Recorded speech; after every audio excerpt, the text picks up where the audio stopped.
association with AXA XL. We've got exactly an hour, so we'll get started very shortly. The aim of today's discussion is to explore some of the drivers, risks and opportunities surrounding Industry 4.0, otherwise known as the Fourth Industrial Revolution. After the first half an hour, we'll be inviting your questions. So please jot these down as you listen and make use of the chat function if you would like to put something to the panel. I'd like to thank AXA XL for their support with today's event and to introduce you to our panel experts. Nadine Hanna is the Group Risk and Insurance Manager for Lendlease. Steve Tunstall is General Secretary of Perima and CEO at Insure. Zoe Shear is Client Distribution Leader, Asia at AXA XL. And Manuel Meyer is Chief Transformation Officer at AXA XL. And it now gives me great pleasure to hand over to Manuel, who will set the scene for us. Thank you, Ellen, and good morning, good afternoon. Hi, everyone. Very excited to be with you today and look forward to the discussion. It's a topic, obviously, which is very important for AXA XL. We've been on quite an exciting journey. You might remember AXA Capital was acquired by AXA Group in 2018, and we spent the first 2-3 years afterwards doing an integration, which is probably a once-in-a-lifetime opportunity. When you're embarking that kind of journey, it's been a very successful journey, I would say, overall.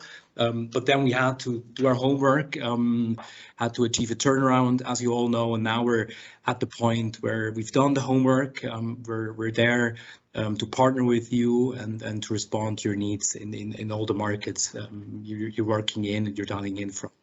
AXA is very committed to the commercial line space. AXA Group is investing a lot in our area, also around the topics which we're going to talk about today. And AXA in particular and AXA XL are really committed to Asia and to Asia Pacific, because it's a growth region, it's a region of innovation, and it's a place where we believe that we will have and will want to play a critical role in the coming years. We have new leadership with a great leader, Gilles Fromageau. Gilles, I think you're there as well. We have a country manager in Singapore, Sylvie Glaise, who plays a very important role. We just announced a new country manager in China. I hope that I pronounced the name correctly, Hao Ming Zhu. And obviously, as we have some risk managers starting in from Australia, and with Catherine, we also have a great country manager there, and very excited about dynamics in the region. And it's along the topics that we want to be here to help you with your needs. Obviously, the goal is to look at our relationships in a holistic way. We not only have a strong AXA XL team in the region, but also our sister entities, which obviously the goal is to serve as a one-stop shop for all your needs, not only in Asia, but also when you expand into other regions. So very excited about the journey ahead in Asia Pacific, but also in broader scale and around these topics, and look forward to the discussion with you in the coming 60 minutes. Thank you. Thank you very much, Manuel. So to kick off, if I could start with you, please, Nadine. I think many organisations from a wide variety of industry sectors accelerated their digital journeys over the last 2 to 3 years. It'd be great to get your story and find out what some of the main drivers were for Lendlease. Sure. I mean, Lendlease as a company, one of the key factors to our success is that we're a progressive company and always have a desire to innovate. So, the adoption of technology is not something that is new to us, and it's something that's been growing over the years. I think the other point is it's our journey has it's been self-initiated, but also largely initiated by our customers. What we're seeing is there's a growing need and desire of digital implementation from our customer base as well, as they embark on their digital journey. So it's only fitting that we complement with them. One of the key drivers is obviously to maintain competitive edge, efficiency, but first and foremost, it's really safety. Safety is our #1 priority, and advances in technologies such as digital design and, digital design interrogation and offsite prefabrication, are really good examples of how we can actually really take that risk offsite and really improve the safety side of things. Over the last couple of years, as I say, we have adopted to many elements of technology. Perhaps if I start in the construction business, we've obviously moved well away from physical drawings to digital design and modelling. We now use a lot of business information monitoring systems to test and verify before, the design before we actually construct.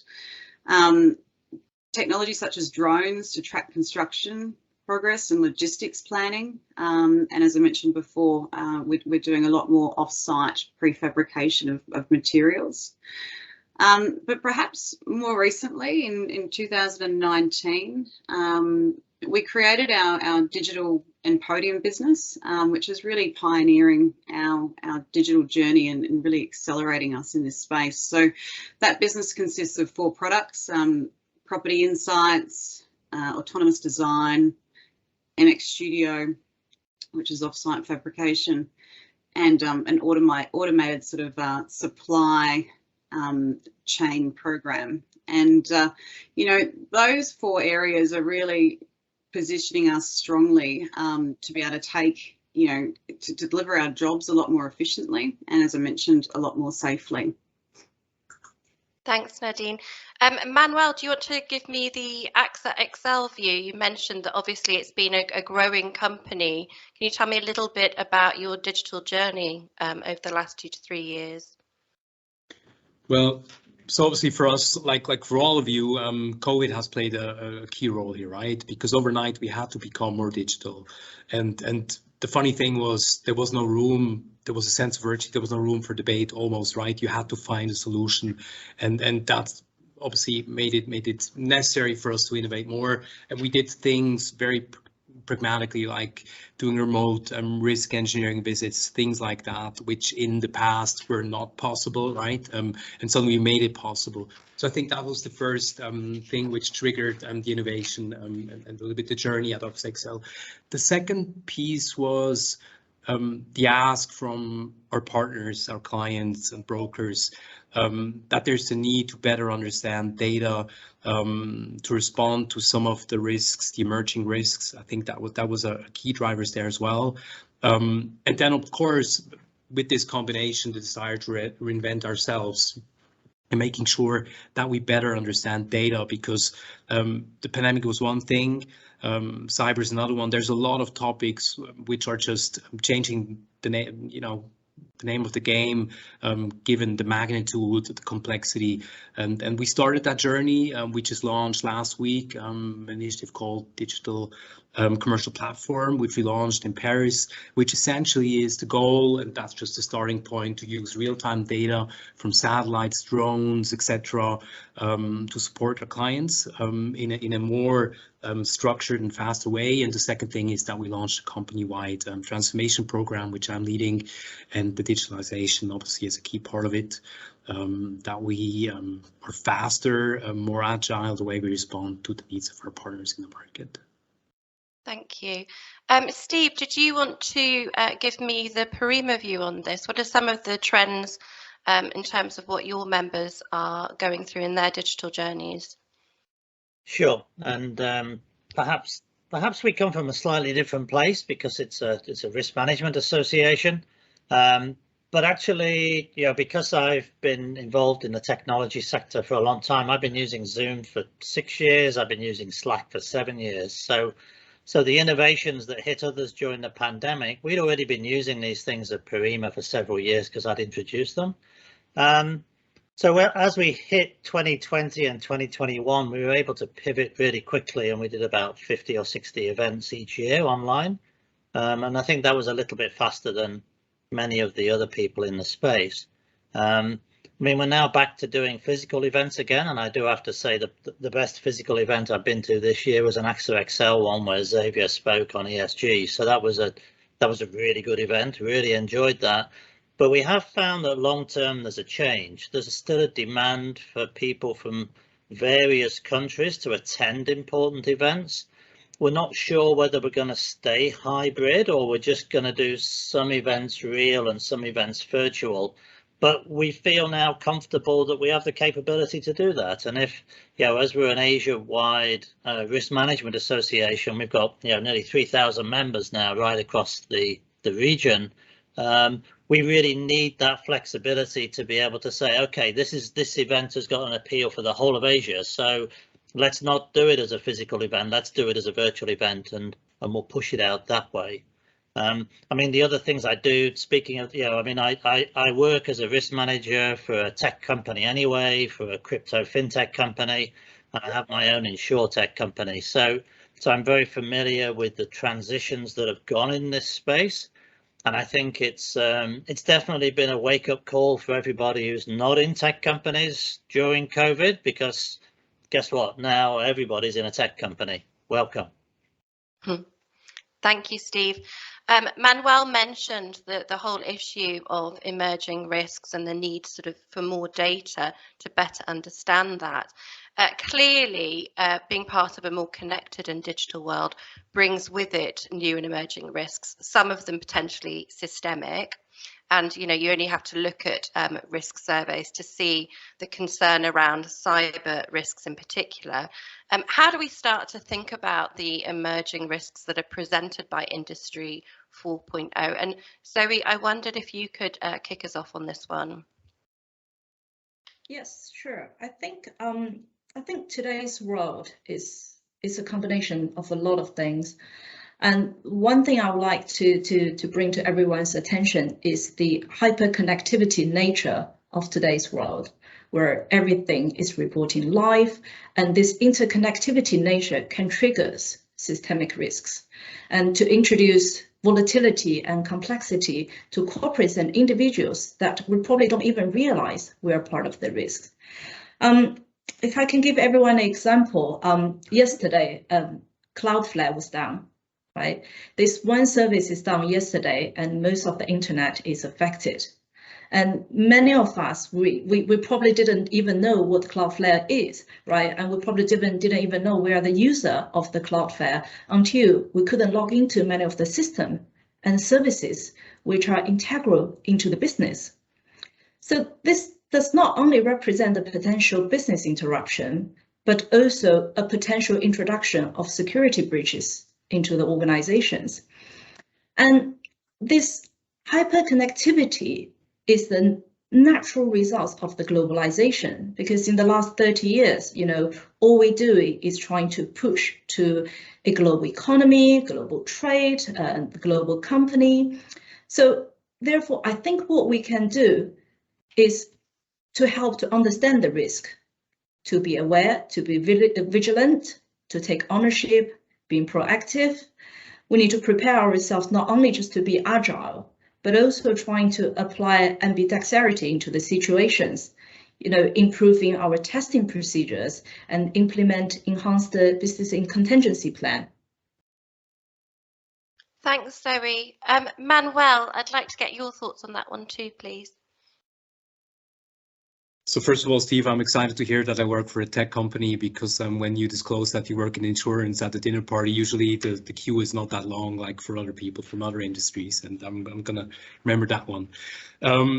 Yeah, I think it's a key topic, right? And just to throw out two numbers, I think the cyber losses in total last year were 600 billion. I read somewhere that the equity of the American insurers only would be sufficient for 1 month of pandemic BI. So it shows that we are getting into areas where just despite our high solvency ratio, it goes beyond what we can absorb as an industry. And I think that's where we need to look at things in a different way, and starting with going away from only the risk transfer, but rather looking at it holistically. And that's part of our strategy, to move away from risk transfer only, which is a very important piece, of course, of our delivery, but make it in a more holistic way, that we also look at protection, at prevention services. We've done elements of that, of course, with risk engineering already in the past, but I think we can do it more structurally,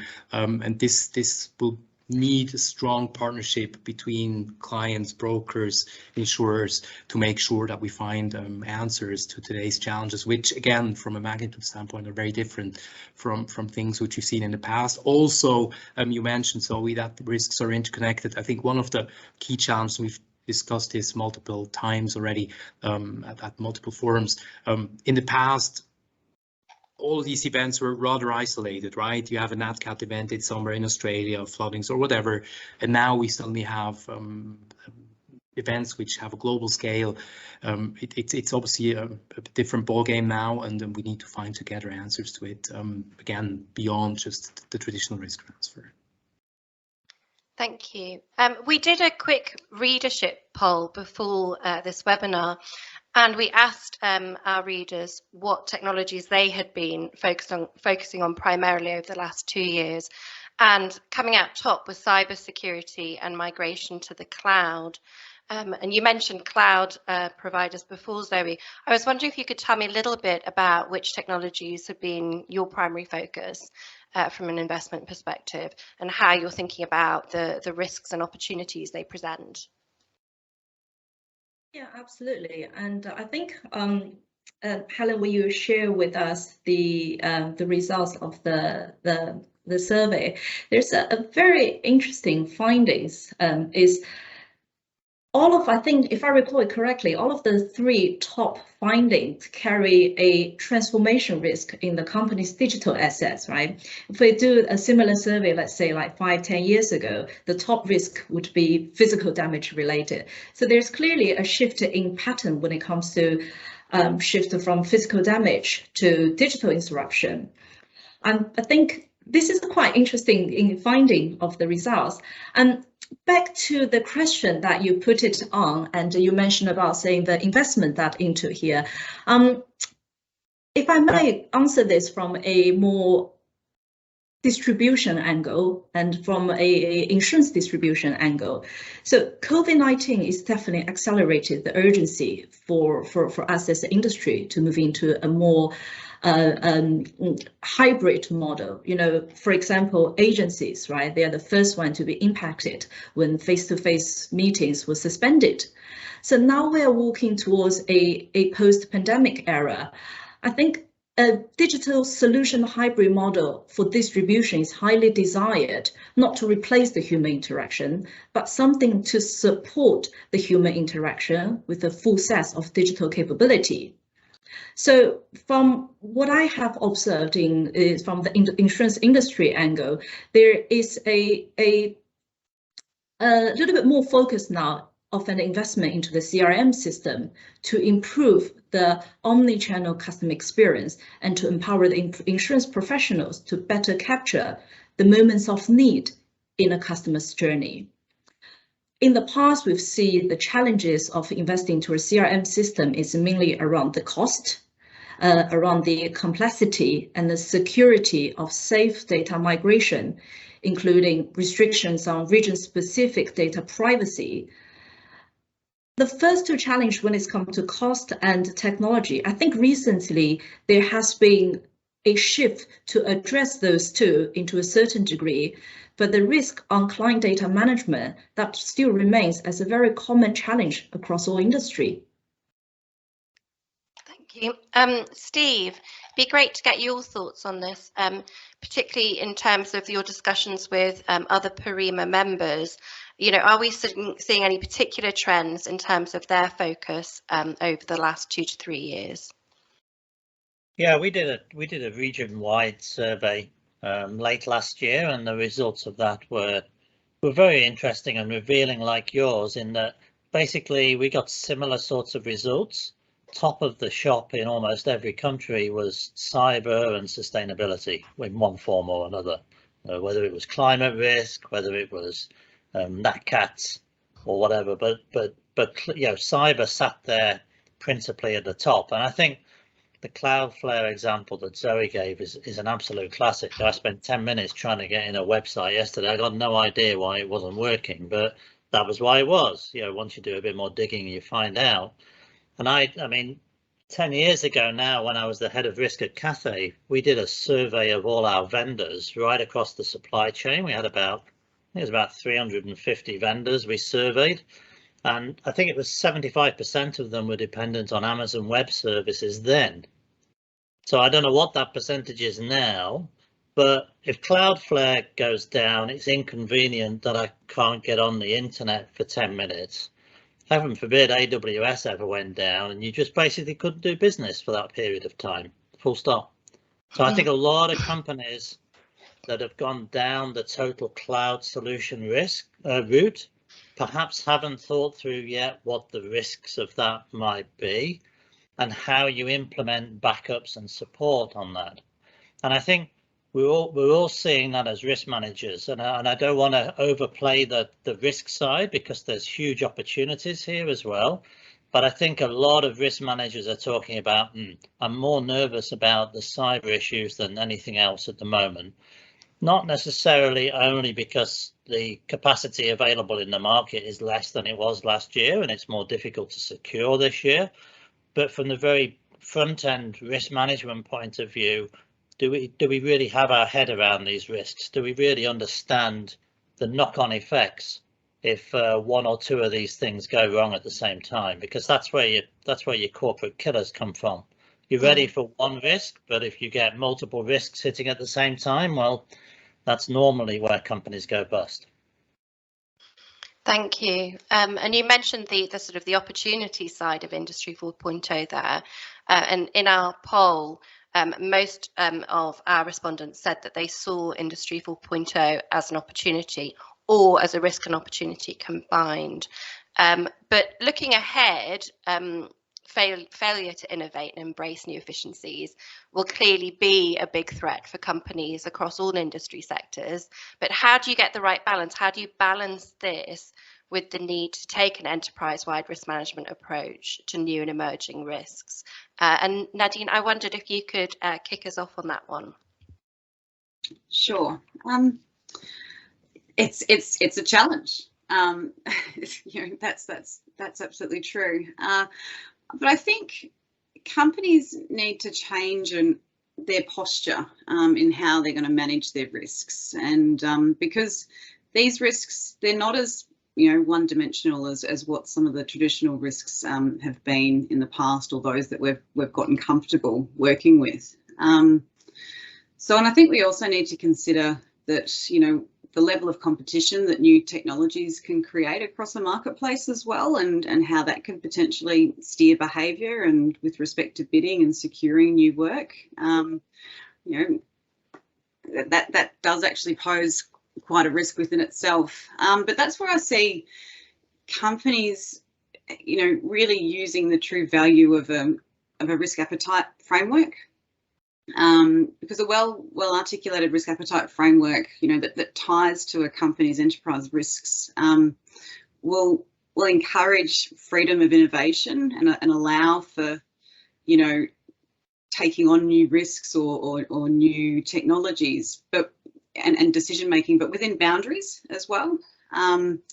So perhaps if I just reflect on, our risk appetite framework, we've got a statement that relates to the incorporation of new systems or digital innovation. And from consultation with our board, we've got a very clear position in terms of what's in tolerance, which allows the business to proceed without pause, and what falls outside of that tolerance, and therefore, what's the other path that we need to go down to, obtain additional information or obtain expert advice to be able to have a further conversation around sort of approving decisions and making decisions.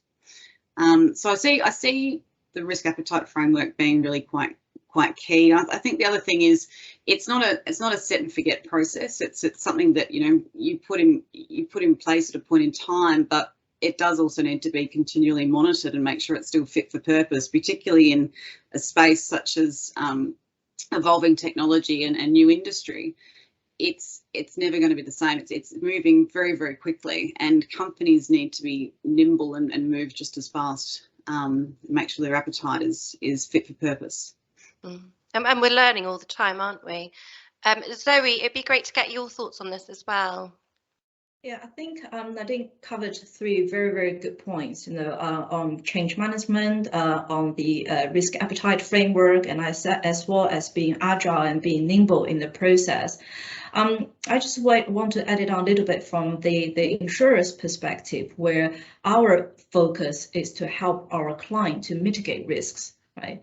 With the new disruptions and the new ways of working, there is an increasing number of unknown in this operation.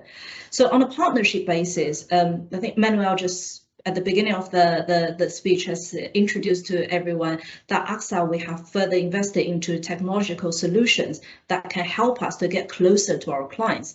And this enables us to intimately understand those new risks that exist on an enterprise-wide basis. And we also believe, right, this begins a deeper collaborative effort from top down and also from bottom up in every aspect of our business, including the physical assets, including the digital assets, and as well as the human assets. Thank you. If we could move on to look at the risks and opportunities surrounding technology in the supply chain. We've seen a huge amount of disruption in global supply chains in the last couple of years. Surely then, more efficiency and transparency brought about by new technologies such as blockchain, smart logistics, Internet of Things can only be a good thing. Is this something that we all need to be embracing? And Zoe, if I could stay with you, if that's okay. Yeah, sure. I'll start first, and I'm sure Steve will more things to add on the topic of blockchain after this. So my view, I think blockchain is a really good enabler, but it's not necessarily a solution, right? Whenever we apply blockchain, there should be a right use case that is fully bottomed out with the pros and cons of the technology, right? I think the cost and the resource required to implement a blockchain solution sometimes does not outweigh the business need. Thanks, Zoe. Steve, do you want to pick up on that one? Yeah, I mean, fundamentally, it's just another type of technology, and if you don't know how to apply it, it's pretty useless. So it definitely needs to be applied in the right manner. And of course, it's very new as well. There's a lot of innovation going on. Things are changing extremely quickly. Some of the newer chains are getting much more efficient, much easier to use, and much more environmentally friendly, which is also critically important. I think I want to go back to your first point, though, the fact about how messy supply chains have become and how disastrous logistics is, and I want to go to one of your earlier points about the change of globalization and basically say I think we may, from a risk perspective, we may actually be seeing the end of a golden age of globalization and supply chains. We may be coming, I don't think it's difficult for any of us to admit this, but we might actually have just seen the best of it in the last 30 years, and things could get pretty unpleasant from here. It already looks like the world's breaking up into little bits. People who had extended supply chains in China while they locked down extensively for a year are regretting that. So there's a whole lot of things going up. Supply chains are getting smaller and shorter.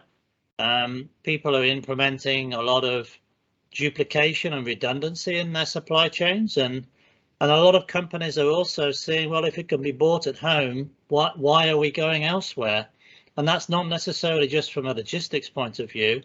That's from a, dare I say, almost a xenophobic point of view in certain parts of the world. We're seeing restrictions on all sorts of things from, I'm based in Singapore and we now can't get chickens from Malaysia. That sounds like a small thing, but actually it's a pretty big thing because that's where all the chickens came from. So now they're doing a deal with Indonesia, and that probably won't change back.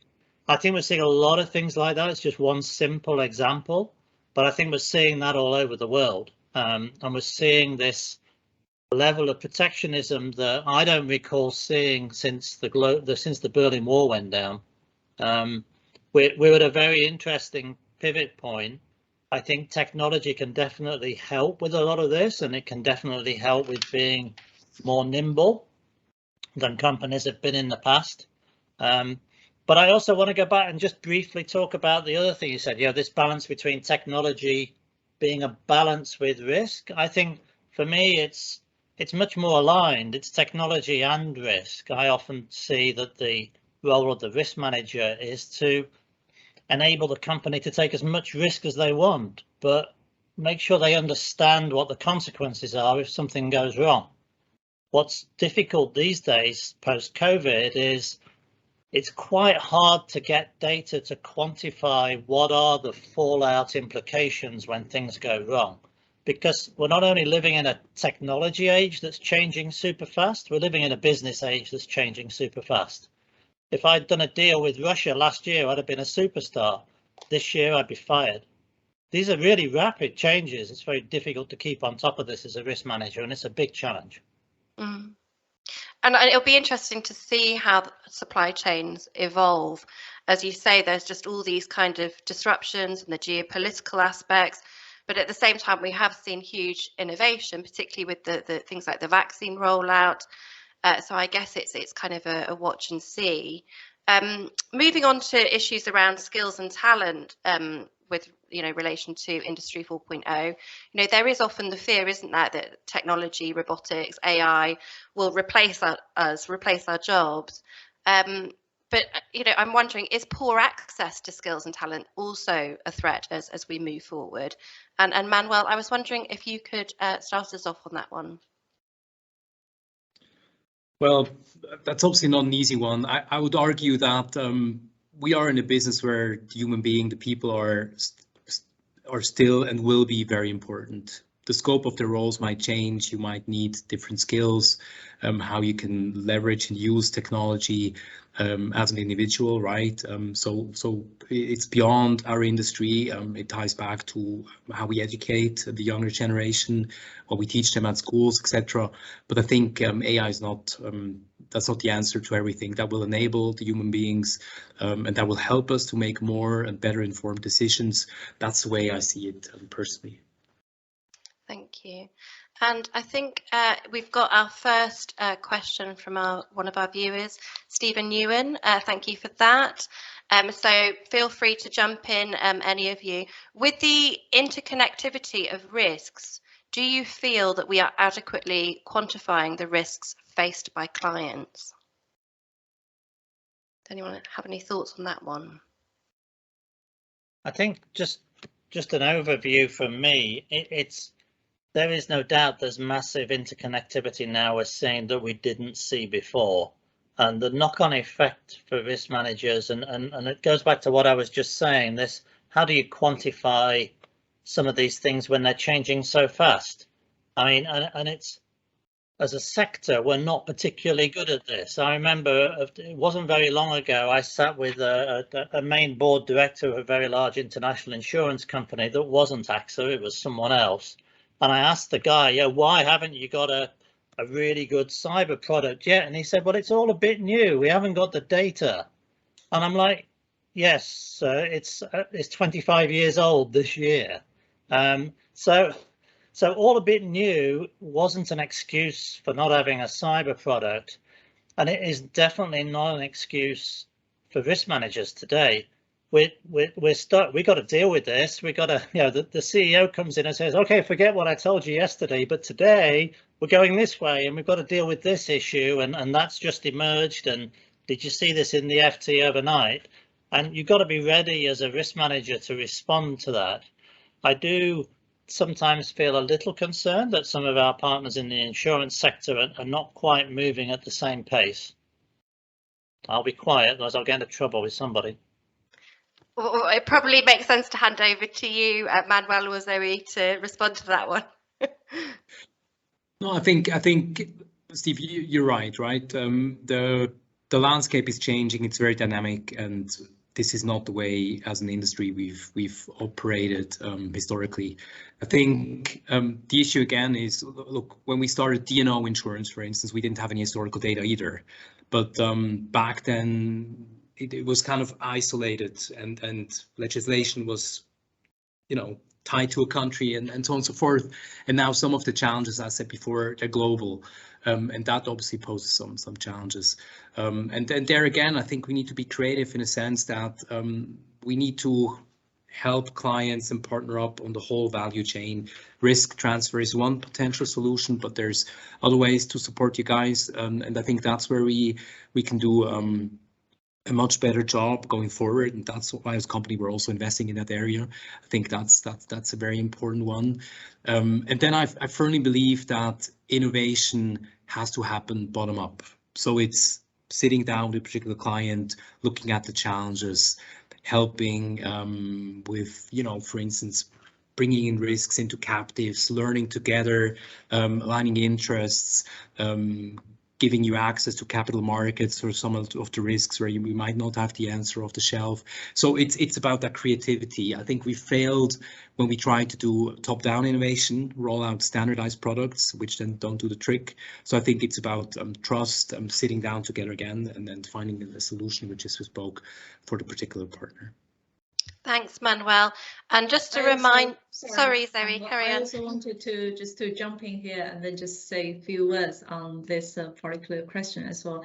I think for us as the insurance industry as a whole, I think we do acknowledge there is a gap in terms of some of our traditional products to respond to the changing needs of the clients' growing business demand. But I also wanted to highlight the fact that we are catching up with this gap, and then the gap is getting closer. We are closer in terms of being able to adequately quantify the risks faced by the client. And there is a lot of passionate minds, innovative minds that we have within the industry, and the different part of the industry come out with the ideas and solutions trying to address this need. We're probably yet coming into the stage of we have a industrial revolution when it's coming to address every single new exposure, but we're definitely on the right trend. And with the partnership that we have between the risk managers, the insurance company, and with the intermediary in between, as the industry, we're walking towards the right direction. That we're aiming, trying to be there and trying to catch up with this and trying to minimize the gap. And I think that is a very inspiring thing for all of us to be in this industry at the moment. Thanks, Zoe. And just a reminder to everybody that if you have any questions for our panelists, you can use the chat function. And we've got another question from Gil Fromageau. Apologies if I pronounced that incorrectly. Manuel, do you see the emergence of new technology as an opportunity for insurers? So I think it's a huge opportunity for us, and thanks for the question. I think it's twofold, right? When you look at the pie of insurable risk, it's been decreasing over time, right? And I think it's an opportunity for us to innovate together again with our clients and to find new areas where we can support. That's one thing, but then also to better understand data and the risk, right? New technology will help us to better understand. For instance, we're sitting on a gold mine, right? We have, as an insurer, we have so much data, but so far we struggle to structure the data in a way that we can make informed decisions, and then that's part of the transformation we've embarked. And I think that's a huge opportunity for us as insurers. Thanks, Manuel. Nadine, I wondered if you could give us a risk management perspective on what you see as being the role of the insurance industry when it comes to some of the new and emerging risks associated with new technologies. Sure. I think, you know, the reality is we buy insurance as a sense of protection. You know, it's balance sheet protection. Ultimately, we don't want to have claims because that just creates more work for all of us. But, you know, the reality is we really need the insurance industry to partner with us because, you know, the industry is instrumental to enabling the world to adopt new technologies and you know, really start to evolve in this space. But I mean, as we've all just articulated, you know, the challenge is, you know, the underwriting of risks is based off, you know, predictability and years of analytics and trend analysis that drive the underwriting models, and the new technologies just don't have the luxury of that historical data, or the data that we actually have is different to what we've would normally used to collect. So I think we've got to find another way to actually underwrite these risks, and as you said, Manuel, interpret the data. There's a lot of data out there, but we need to kind of make it meaningful, and I think there also needs to be almost an industry-wide approach to make the data meaningful. Different insurers are taking different angles, particularly take cyber as an example. It's not one size fits all. So I think there's some work to be done there. And as you mentioned, Steve, cyber's not new. It has been, the risk's been evolving for a long time, but it is unlike any other sort of traditional risk, and it is difficult to define because it's got no geographical boundaries, and it arguably has an unprecedented aggregation exposure. So again, it's another risk that we just haven't experienced before. And also, I think the losses that we've seen in the cyberspace, they're significantly larger or different to what we were expecting when we first became aware of the risks. So, I think that sort of brought a little bit of the fear factor into the market. But look, I think in the space of new and emerging technology, I think we've just got to acknowledge that we're all in it together, and we have to work together and collaborate to come up with solutions. I think it's also important that the industry recognises that clients are going to use technology, but we're all not going to use it in the same way. We might use the same product, but we'll all use it differently. And I think it's incumbent on us as clients to really articulate our risk and our risk management to the market, so that the right products can be created and implemented to protect us. Steve, did you have a note? Sorry. I was just going to add, I mean, that's absolutely right, Nadine. I agree with you 100%. I also agree with Zoe that, things are moving in the right direction. I don't want to just be the sort of storm crow saying, whoa, we're all bad people, because we're not. But so there is stuff moving in the right direction.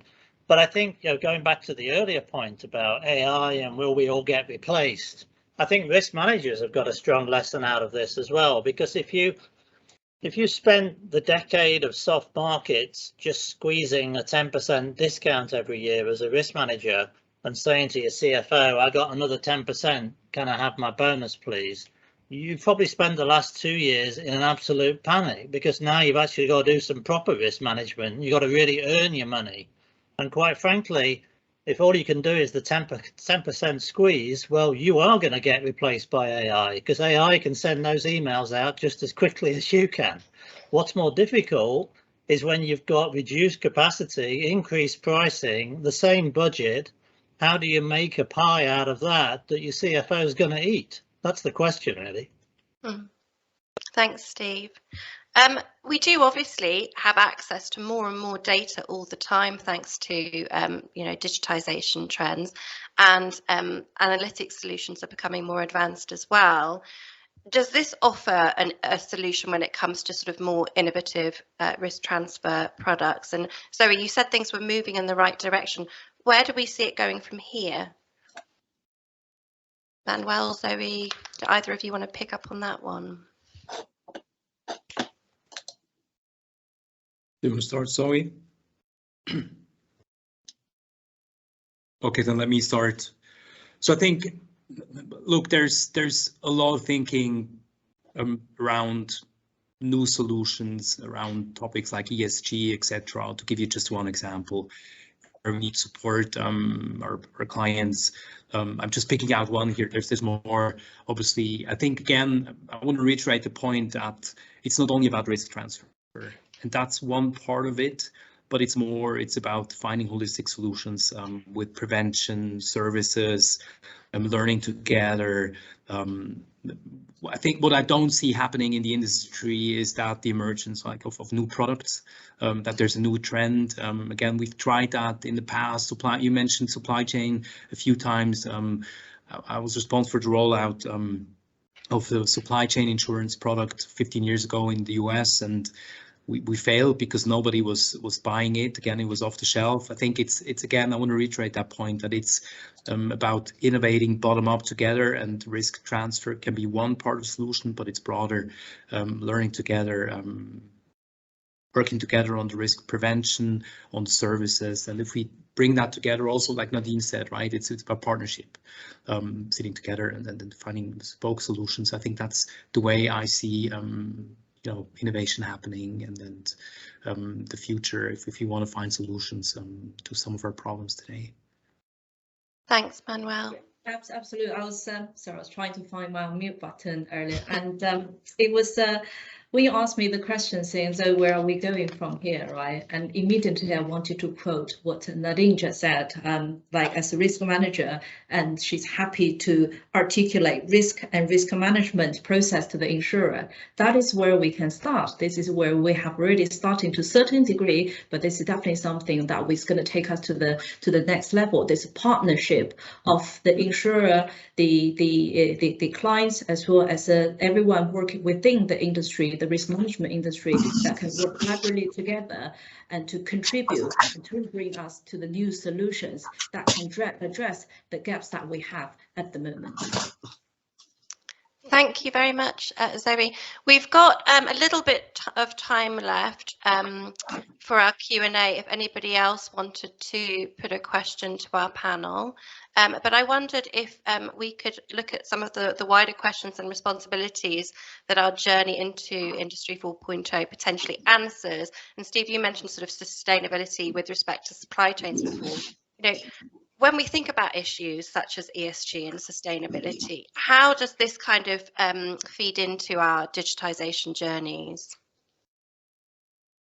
Yeah, I think sustainability is the sort of big elephant in the room for every business these days. It sort of seems, unless you've been living under a stone somewhere, it seems now inevitable that we're facing global climate change.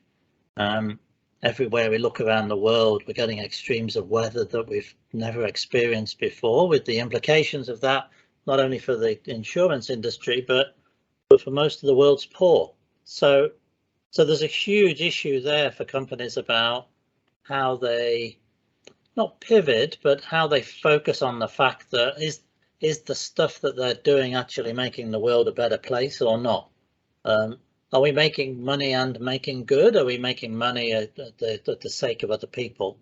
So I think that question is being asked broadly in a lot of companies, and that can be dealt with from very simple things right up to very complex things. So, and technology can support with a lot of that. So like today, instead of, we haven't all traveled to this meeting to have this conference, we're using Teams. So that basically just is a simple way of reducing carbon footprint by using Teams or an alternative whenever that makes sense, right up to thinking about some of the things I was talking about earlier about your supply chain for the future. If you're going to change your supply chain anyway, then why not change it in a way that adopts more technology and gives you a greener footprint? And I think risk managers are very well placed in every organization to support this conversation, because sustainability and the associated aspects should be right at the top or close to the top of your risk register as a business. And thinking through the solutions is what risk managers are really good at, and that's what we should be doing. So thinking through how we can support the business, and if we can do that with partners from industry, then that's all the better. I think one of the big challenges I've seen, and this has been pulled home to me recently working with some data modeling teams, is how can we help insurers make better products is a great question.